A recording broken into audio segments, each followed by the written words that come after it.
I had no one. I had no money. I applied to 2 schools. And then you get paid every 2 weeks. Yes. And yes, I get paid. You came from Sunyani. Now you are getting paid in dollars. Yes. My name is Bright Konto Osei.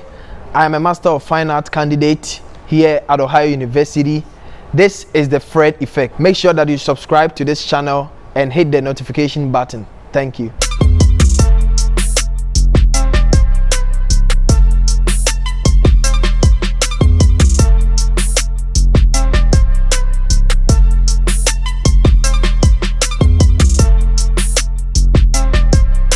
Hello, welcome to another episode of the Experience Series on the Fred Effect channel. On the Experience Series, we interact with individuals who have been through the entire study abroad journey so that they share their experience and how they were able to get to wherever they are successfully. I'm here with one talented brother of mine, and then he's going to tell us about his journey through the entire study abroad process so that it will inspire you who intends to study abroad on how you can also become successful with this process. So thank you for making time to join me, bro. Thank you, my brother. He's one of the most talented people. I think I have to show some of his talent on the channel so that you can appreciate it. He's so talented. So I'm proud to be part of his success journey. Tell us the university you are, your name, and what program you are reading. My name is Bright Konto Osei. I'm currently in Ohio University, and I am studying Master of Fine Art in painting and drawing. All right. So let's start from here. What was your academic qualification prior to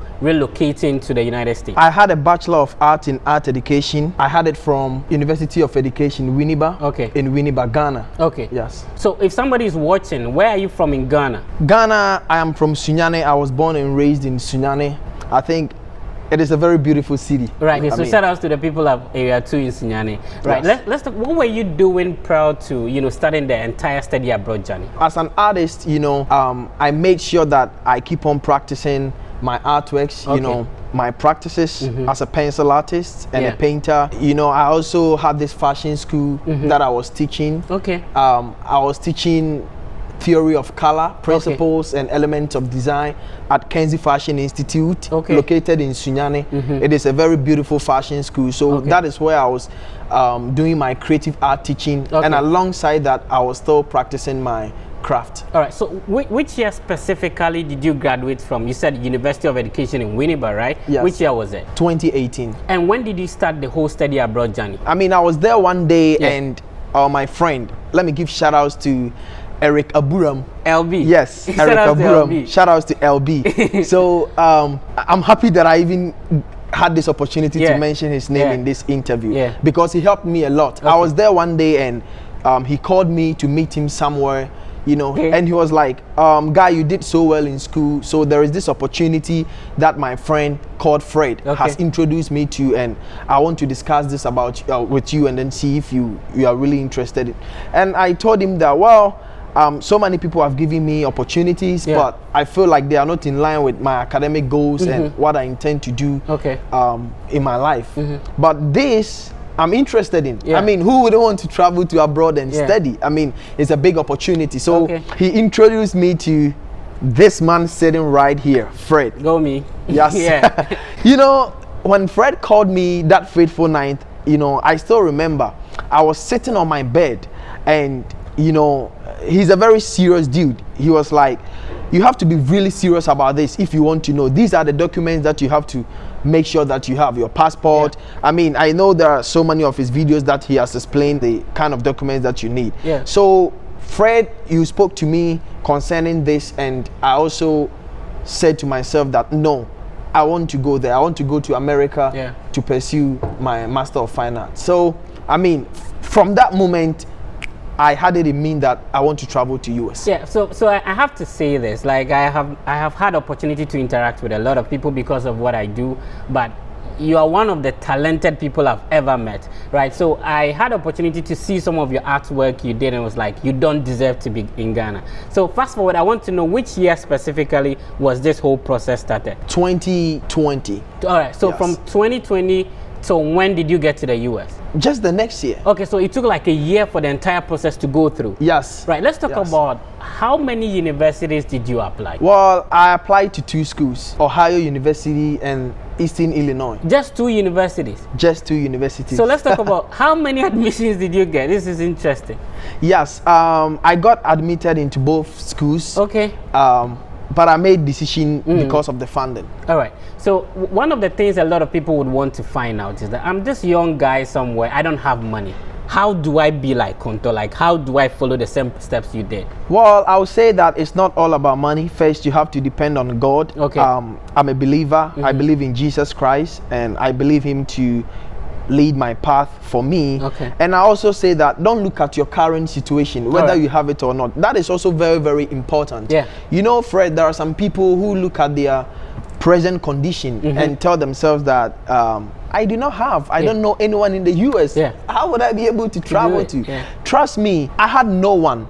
I had no money, but I depended on God, and then with the guidance of Fred, you know, he's going to guide you, do this, do that. It's not all about the money. Yeah. Trust me. Great. So would you be able to tell us how much did you spend on the entire process till you got here? Thank you. That's a very good question, since we are talking about monetary issues here. So some people would still like to know, the amount that I invested in this whole process. It's not that much. When we look at, you know, what is at the end of the tunnel, we will say that it is worth it. So this is, I bought the application form for $65. No, I think it was $55. That's Ohio University. Yes, Ohio University. Okay. $55. And I said 65 because I paid extra $10 to submit my portfolio. You know, for the art program, we submit our portfolio through Slide Room. It varies. Okay. Every school has their own way of accepting your portfolio. That's true. So for Ohio University, we paid extra $10 for that Slide Room application. Okay. So making the whole... so if there's somebody watching you who is an art student or is not an art student, what's the meaning of portfolio? Well, portfolio is basically the collection of your artworks. Okay. The kind of works that you have done. All right. Yes. So people used to know that, you know, it's only, you know, people within the sciences who can study abroad and stuff like that. You are an artist, you draw, and you're studying abroad. How is it? I mean, it's a wonderful feeling. Yeah. You know, even being here, occasionally you meet people and they'll ask you, what program are you pursuing? And you will tell them, I'm an art student. Then they go like, whoa. You know, they don't really meet people like that. They always meet, you know, people in the sciences, you know, the social studies, you know, economics, financial economics, and, you know, all these courses. But it's, you don't really meet art students like that. But trust me, it is an awesome feeling to be an artist studying in the United States. There's somebody watching who is like, did you get scholarship?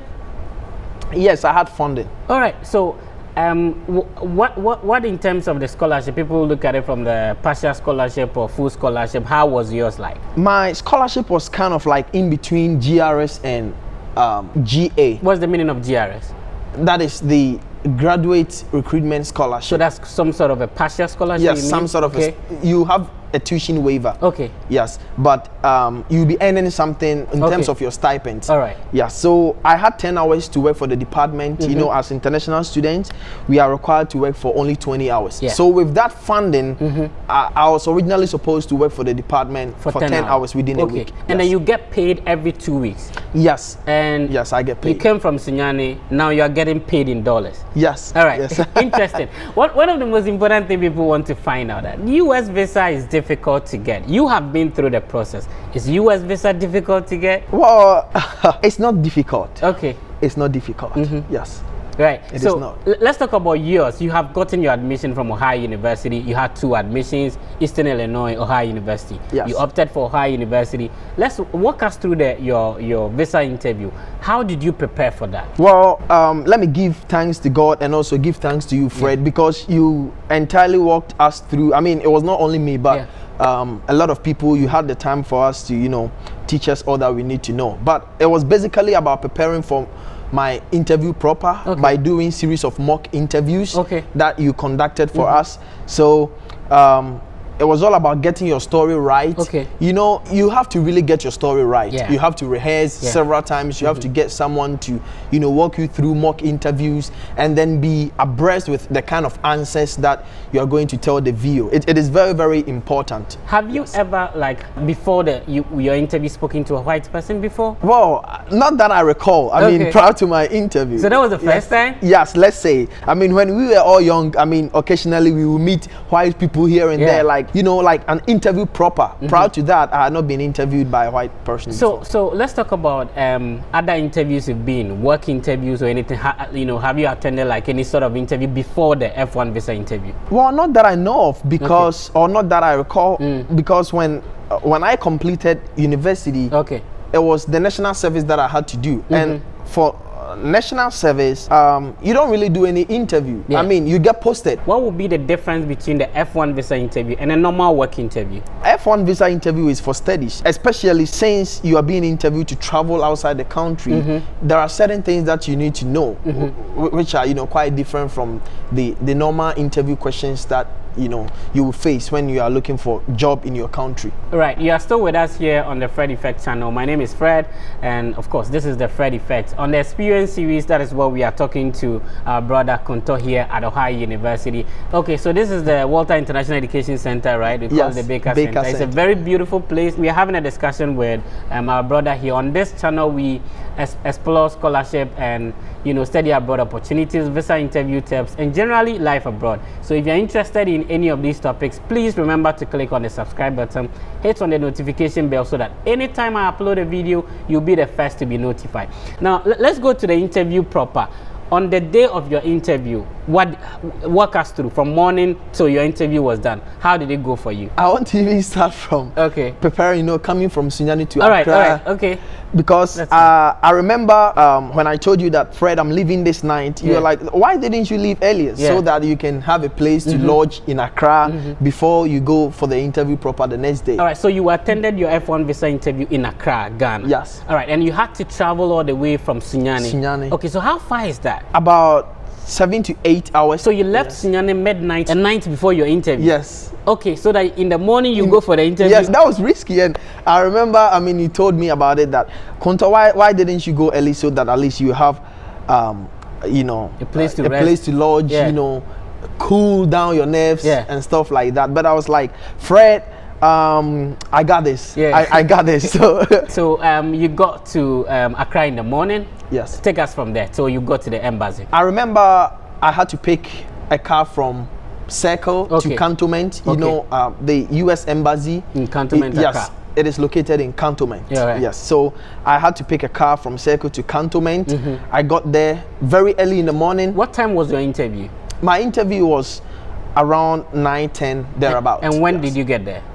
I got there quite earlier. I mean, about 2 hours before. Wow. Okay. Yes. Okay. Would you advise people to get there early, and how was your experience getting there earlier? Yes, I would definitely advise people to get there earlier, because you know, when you get there earlier, you get to walk around the place. Okay. You get to cool down your nerves. I mean, you get used to the system. Yeah. It could be a place that you might have not even been before. Yeah, so that's true. When you get there earlier, that will give you the opportunity to cool off. Yeah. Yes. Right. So let's talk about the questions that was as fast forward. How many questions were you asked during the interview, if you remember? A few questions, like 4. 4 questions? Yes. The 4 whole 5. interview? Yes. Wow. Yes. So what questions were they, and how did you respond to them?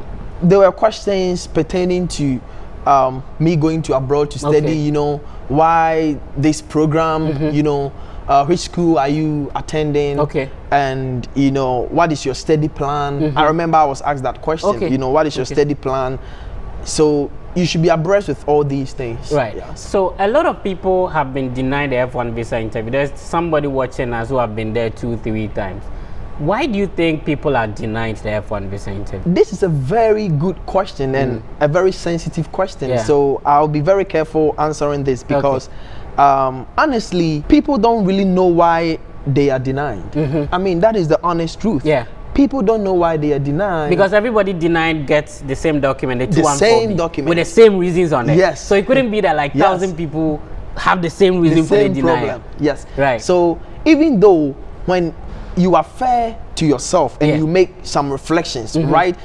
And with these reflections, when you make it immediately after the denial, you may not get it right because you are in the mood. I mean, all your nerves is like, oh, I've been denied. So you wouldn't be fair to yourself. But if you allow things to cool off, get home, make a fair assessment, sometimes you realize, you know, that bit that you didn't do so well.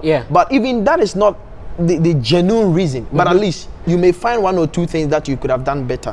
What would you say worked for you? What was the magic? How many times did you attend the interview in the first place? Just once. And what do you think worked for you? What was the magic that worked once for you? I prayed so much. I depended on God to help me. And in the physical realm, I made my preparations, couple mock interviews that you organized for us. I made sure that every mock interview session I'm there. I listen. Even if I'm not doing my mock interview, I make sure that I listen to other people and where they are going wrong or where they are getting it wrong. You know, I learn from all those bits, all those corrections. What were some of the things that you had prior to your interview, and when the interview was over you were like, oh, these were not true? Some sort of misconception. It's just a normal place to be, even though the tension is there because you don't want to get denied.